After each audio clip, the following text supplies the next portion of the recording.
Galera, tudo bom? Aqui quem tá falando é o Sérgio e hoje eu vou trazer um vídeo um pouco diferente para vocês, né? É um vídeo que tá saindo um pouco do normal, mas hoje eu estou aqui com o pastor Jussiélio, né? Que ele é o pastor titular da Igreja Salém da Paz e também ele é o diretor da Volantes de Cristo em Guiné-Bissau. Ele é aluno conosco no projeto da Four Lang Missions e ele faz inglês e espanhol com a gente, né? O senhor podia dar um alô aí para o pessoal? Alô, boa noite, boa tarde ou bom dia, como você vai ver esse vídeo. Deus abençoe. Pois então, gente, essa aqui vai ser, como eu falei, um vídeo um pouco diferente. Nós vamos ter uma conversa com o pastor, né? Esse projeto que a gente está fazendo, esse vídeo, né, que a gente está fazendo, ele vai ser justamente para que seja um vídeo edificante para você que está assistindo e também para nos ajudar a divulgar a Four Lang Missions. Talvez você está se perguntando o que é a Four Lang Missions e é um novo projeto que a gente está fazendo para ensinar inglês, francês, espanhol e italiano para pessoas que querem fazer missão, evangelizar ou pregar a palavra de Deus em outros países. Então, hoje nós vamos conhecer um pouco um dos alunos e futuramente, se Deus permitir, nós vamos ter vídeos com outros alunos, ok? Então, Pastor Jussiélio, é o seguinte, eu queria saber, para começar, como está sendo a vida, como tem sido a vida de missionário, ou seja, que o senhor falasse um pouco um pouco dos seus projetos, para que as pessoas pudessem conhecer um pouco a sua trajetória.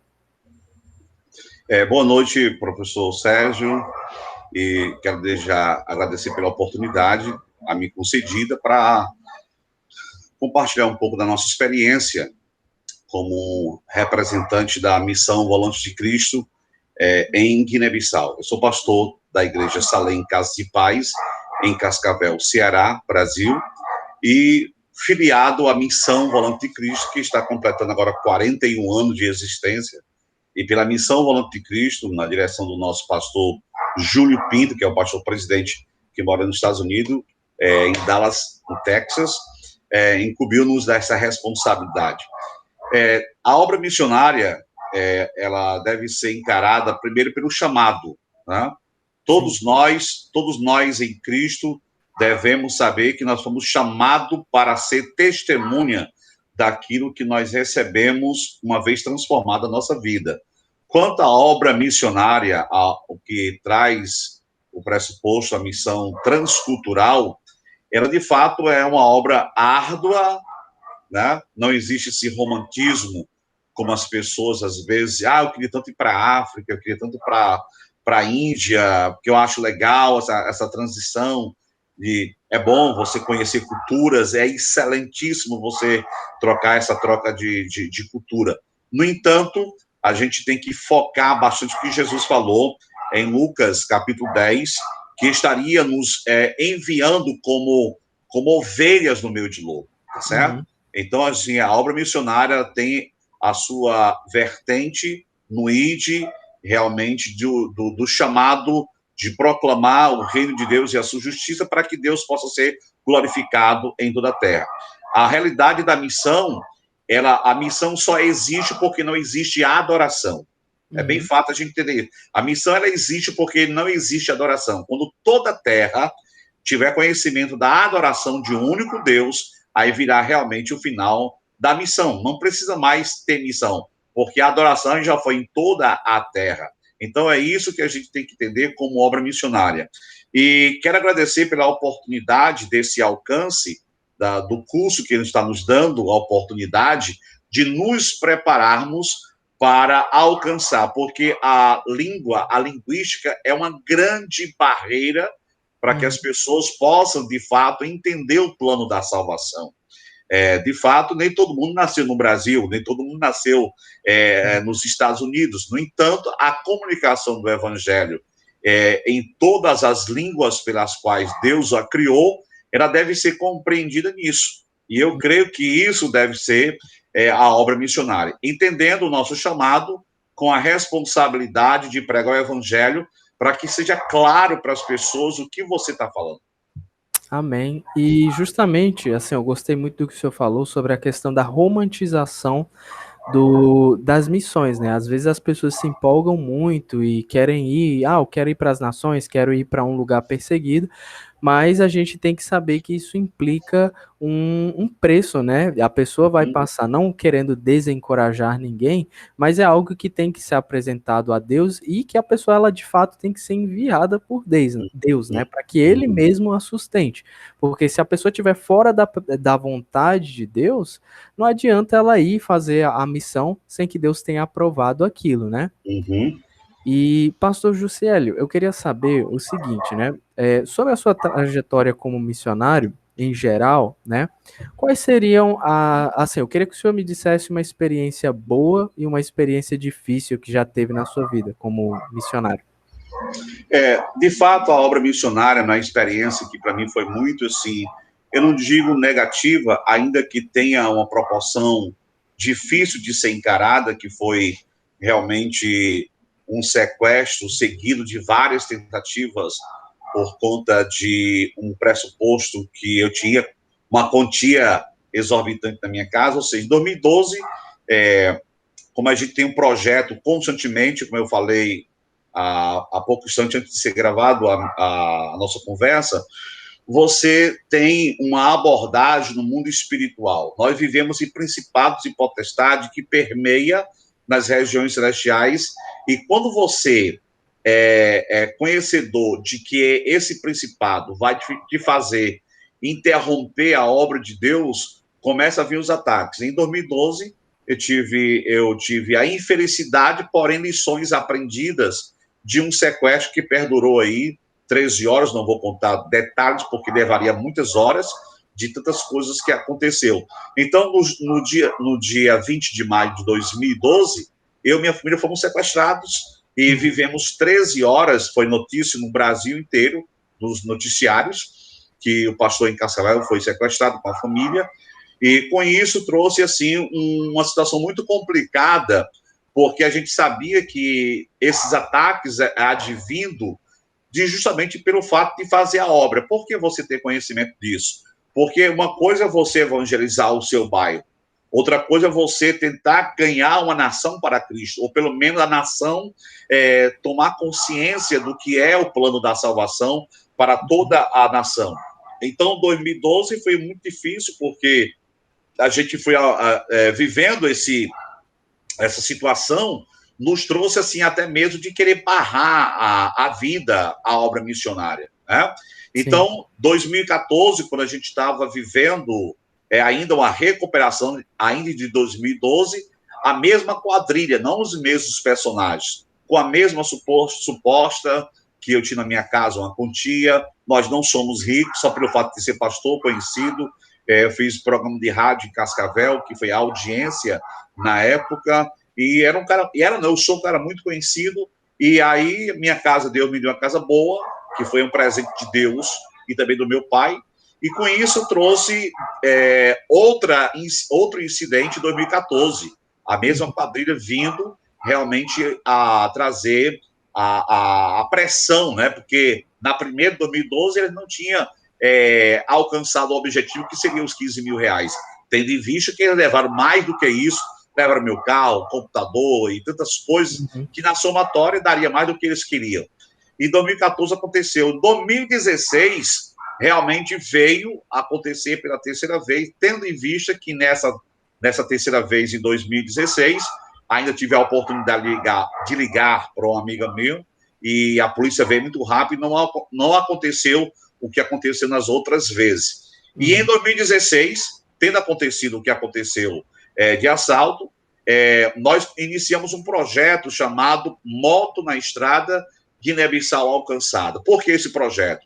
O projeto se dava justamente a alcançar as tabancas. São aldeias em que esses pastores que andavam 5 horas a pé, com a única comida, por dificuldade extrema na situação de Guiné-Bissau, e a partir de então a missão Volante de Cristo, ela conseguiu, com os seus parceiros, conseguir comprar 10 motos novas, e aí esse projeto ele teve um alcance muito grande de alcançar outros lugares que aqueles pastores não tinham alcançado. Então, a obra missionária, ela tem, de fato, o que Jesus falou. Vocês estão indo para o envio como ovelha no meio de lobo. Então, o que a gente deve entender é que não é renunciar.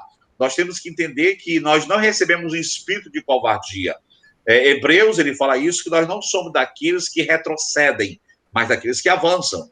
Porém, a gente tem que ter uma consciência de que o chamado missionário para ser transcultural, ele tem, de fato, um preparo a mais do que uma pessoa local. Primeiro, a questão da língua, que é isso que você está fazendo, e parabéns, Deus te conceda para isso e faça prosperar a tua vida mais por esse cuidado de você estar preparando, no caso, a minha pessoa, de outros missionários na linguística, de poder pronunciar bem e se comunicar bem, pregar o evangelho de Cristo, né? Eu vou até tentar aqui, me corrija, falar no inglês, né? He said to them, go into all and preach the gospel in all to creation.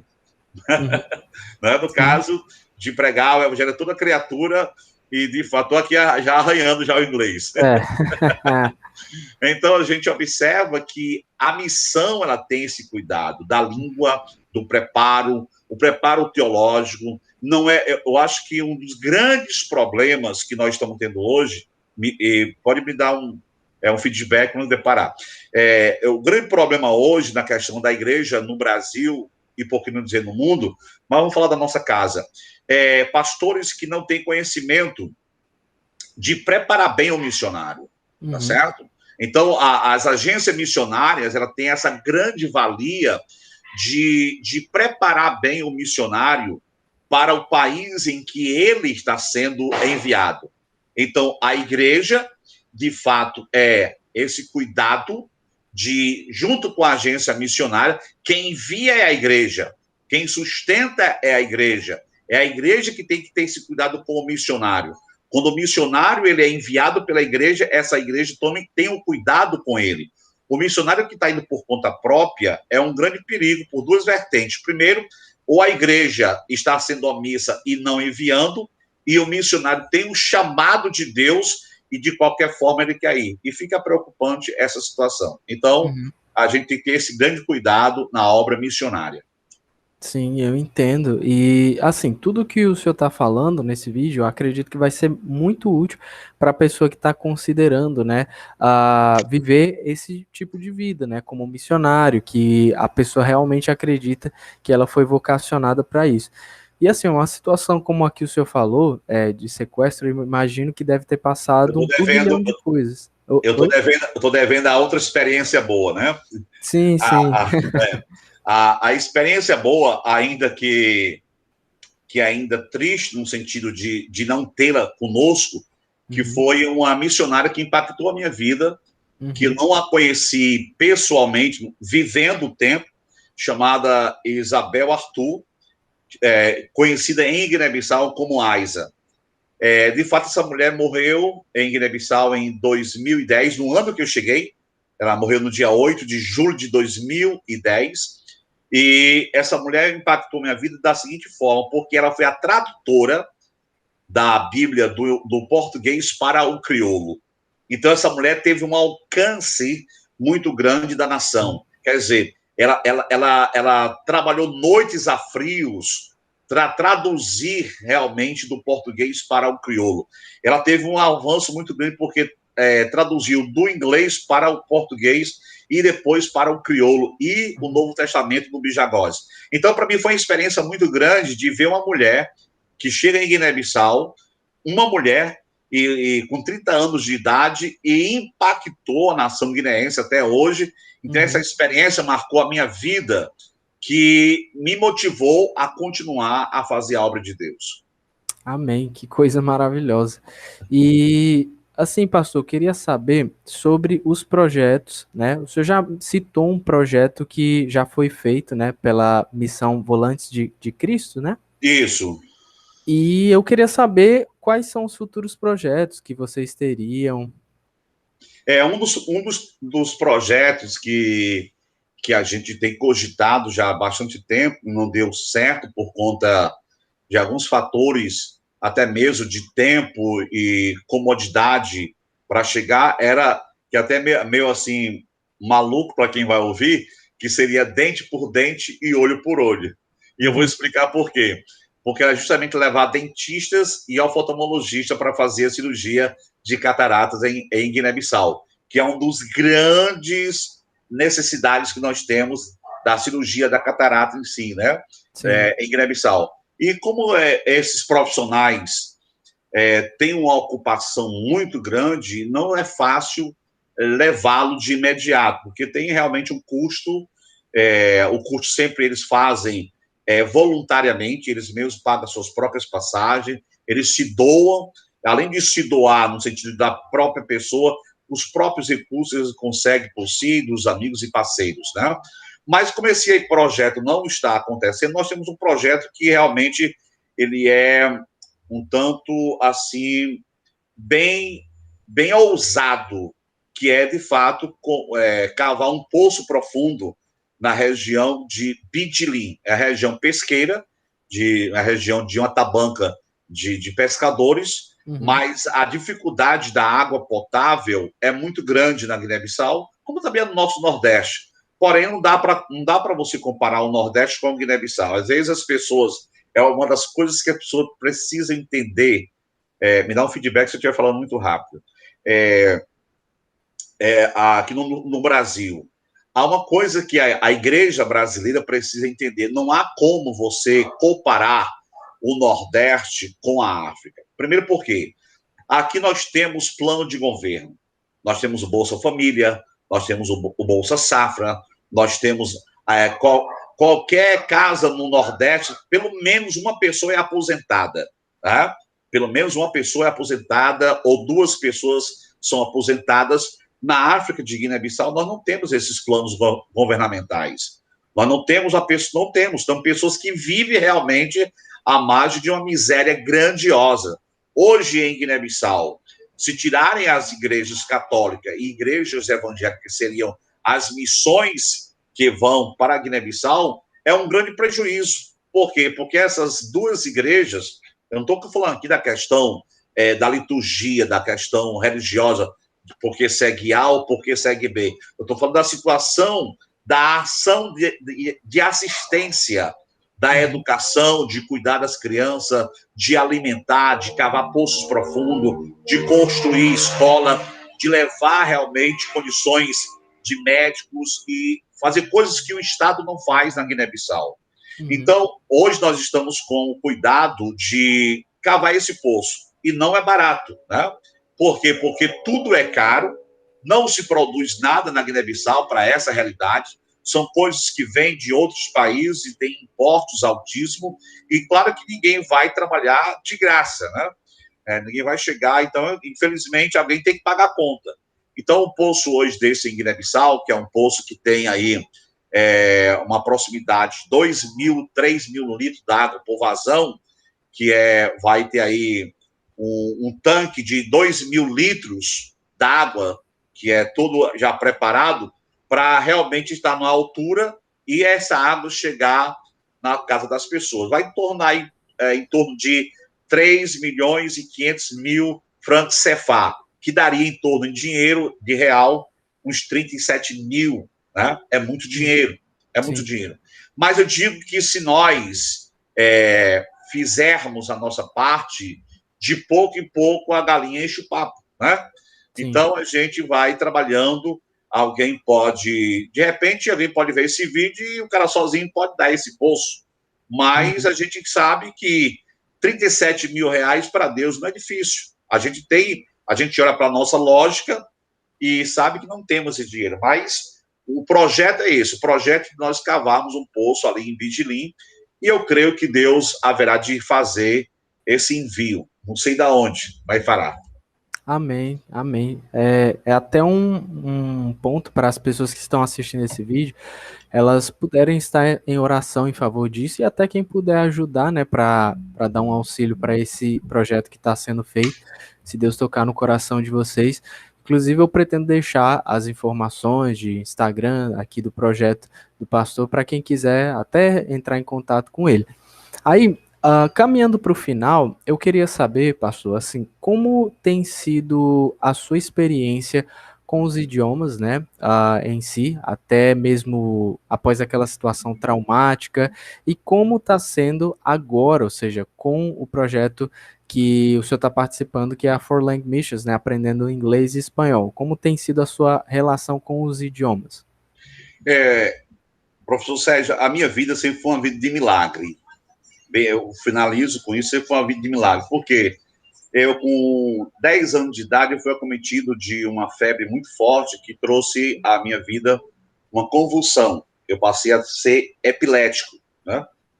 E com isso me trouxe muito desavença no sentido de não poder mais estudar. Então, a Entendo. gravidade da epilepsia trouxe à minha vida uma situação muito complicada, porque até então eu tive que ser afastado dos estudos na quinta série, e com isso me trouxe um trauma muito forte, porque a medicina chegou para os meus pais e disseram que teria que me tirar do estudo, porque eu nunca mais haveria de ter uma mente boa para poder estudar. E a proporção que eu estudasse poderia vir a óbito. Então, para mim, uma criança que naquela época estava tendo a pré-adolescência, foi muito constrangedor para a minha pessoa. Então, o tempo passou-se, né? Os médicos deram um diagnóstico que nunca na minha vida eu haveria de ter uma vida saudável, seria, de fato, vegetativa a minha vida, mas a minha mãe é uma mulher de oração, e a gente foi criado nesse contexto de oração, e Jesus me curou. Jesus me curou a ponto de eu não ter mais nenhum desvio. Eu tinha um diagnóstico dado pelos médicos aos meus pais que eu era louco. Eu tinha um desvio na minha mente que eu não tinha condições jamais de estudar.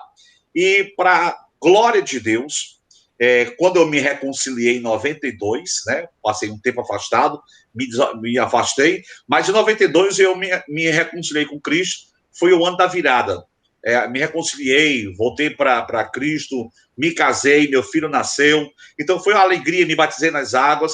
E a partir de então eu comecei a me envolver na obra de Deus, e a minha esposa, ouvindo dos projetos, dos planos que Deus havia para mim, ela não conseguia entender como se daria se eu não tivesse a questão do estudo. E resumindo, eu comecei a tornar-me um autodidata. Comecei a ler sozinho. Claro que isso teve a oração da minha esposa. Ela passou a orar e a jejuar por mim durante um mês para mim ter o hábito de leitura. E tanto que essa estante na minha frente bastante livros hoje. Então, Jesus me deu a graça. Então, para mim, hoje, está na experiência da língua, até porque você vai tendo, vai tendo aquele mito de que você não aprende com uma certa idade, que isso é um mito, Verdade. né? E você aprende sim. Então, eu digo que o meu contato mesmo com a língua inglês foi em 2016, né? E agora, você está tendo a oportunidade, no caso, eu estou tendo a oportunidade de ter, pelo curso, né? E aprender com qualidade o cuidado que você está tendo, como também o professor Caio, que está tendo, a gente participa ali, né? Principalmente sua pessoa. Então, eu estou observando que, como missionário, e a oportunidade que o curso está dando à minha pessoa, para esse momento, a gente está tendo um avanço, né? Porque eu tenho sempre dito que não é ter o melhor professor do mundo, é ter um aluno que tenha, de fato, a sensatez de dar continuidade ao que o professor ensinou, né? Exato. De você fazer a sua parte, de você buscar conhecimento, de você se dar a busca desse conhecimento. O professor é um bom professor, então, se ele é um bom professor, ele deve ser respeitado quando o aluno se dá a estudar tanto quanto ele foi ensinado pelo professor. Então, para mim, está sendo uma experiência valiosa, e eu creio que aqueles que haverão de assistir esse vídeo, vale a pena você estar envolvido, e eu creio que será muitos missionários. Eu creio que quando chegar na eternidade, Deus te dará a grande oportunidade de estar aí seus filhos, que você ensinou, Amém. Sérgio, que você investiu o seu tempo, o seu conhecimento que eu te dei. E eu creio que, assim como a minha pessoa que está aprendendo com a vossa pessoa hoje, lá no campo missionário, serei também um multiplicador dessa visão, com a bênção de Deus. Amém, amém. Pois, pastor Jussiel, muito obrigado pela participação e por ter compartilhado, né, todo o seu conhecimento em relação a missões, né, Uhum. também ter falado um pouco da sua vida. E encerrando o nosso vídeo, eu gostaria só de falar um pouco às pessoas que estão vendo esse vídeo, né, lembrando que esse projeto de inglês, espanhol, italiano e francês gratuitos é para aquelas pessoas que querem fazer missões, que querem pregar o evangelho, que querem pregar a palavra de Deus em outro país. Nós vamos oferecer aulas gratuitas pelo Meet, os encontros serão online, e uma vez por mês pode ser o mínimo, né? Mas pode aumentar de acordo com o tempo e também os professores, possíveis professores que estarão ajudando a gente. O material de apoio ele normalmente fica na descrição dos vídeos, e esses vídeos eles são fechados, né? Porque é justamente um projeto fechado, é um projeto que até as pessoas que vão estar participando, elas têm que comprovar que elas estão relacionadas ao campo missionário ou estão debaixo da liderança de uma igreja, né? E, inclusive, eu queria pedir o apoio de quem está assistindo o vídeo para ajudar a compartilhar esse projeto e também compartilhar o projeto com o qual o pastor Jussiélio está envolvido, né? Que ele está ajudando a liderar. É um projeto muito lindo e que você sabe que pode ajudar a vida de muitas pessoas. Então, gente, eu agradeço a todos que chegaram até aqui no vídeo e nós estaremos encerrando o vídeo agora. Então, sigam os Instagrams que vão ser colocados na descrição e até a próxima. Antes de encerrar, inclusive, pastor Jussiele, muito obrigado mesmo pela sua participação. Deus Eu que abençoe a sua vida. agradeço. Deus abençoe a sua vida, a sua família e que Ele sempre possa estar guardando cada um de vocês. E quem sabe a gente não tem uma segunda parte desse vídeo futuramente, né? Que bom. E quem sabe um dia nós teremos a segunda parte já em campo missionário, né? Se Quem bem que sabe. nós estamos no campo missionário, mas estaremos ali. Eu creio que você pode contar conosco a Amém. levar esse projeto avante. Amém, amém. Pois, pessoal, que Deus abençoe cada um de vocês e até o próximo vídeo.